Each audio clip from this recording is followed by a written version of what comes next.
যে সমস্ত রিটার্নাররা icon star business mobile application use করছেন, আমরা গতকালকে একটা ইউপিআই দিয়ে অ্যাড মানি করার সিস্টেম দেখিয়েছিলাম।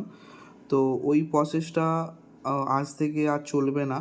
ওটা গতকাল পর্যন্তই ইউজ হয়েছিল। তো আপনারা কীভাবে অ্যাড মানি করবেন আমি এই ভিডিওর মাধ্যমে দেখিয়ে দিচ্ছি, একটু দেখে নেবেন। আপনারা অ্যাপসটা ওপেন করার সাথে সাথে দেখুন এখানে একটা রয়েছে অ্যাকসেপ্ট পেমেন্ট, এই অপশানটি ক্লিক করবেন, ঠিক আছে? ক্লিক করার পর এখানে দুটো অপশান আছে, একটা মেন, একটা হচ্ছে আপনার টিএমআর। তো আমরা মেন ওয়ালেটে এখানে মিনিমাম 100 টাকা এখানে লিখবেন। লেখার পর জেনারেট কিউআর কোডে ক্লিক করবেন, ঠিক আছে? কিউআর কোডে ক্লিক করার সাথে সাথে এই যে কিউআর কোডটা আছে, এই কিউআর কোডে আপনারা পেমেন্ট করবেন।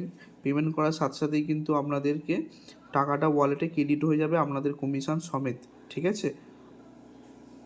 এইটাই হচ্ছে আইকন স্টারের অ্যাড মানি করার নিউ প্রসেস। সমস্ত রিচার্জ কোম্পানিতে এই সিস্টেমটা আপডেট হয়ে গেছে।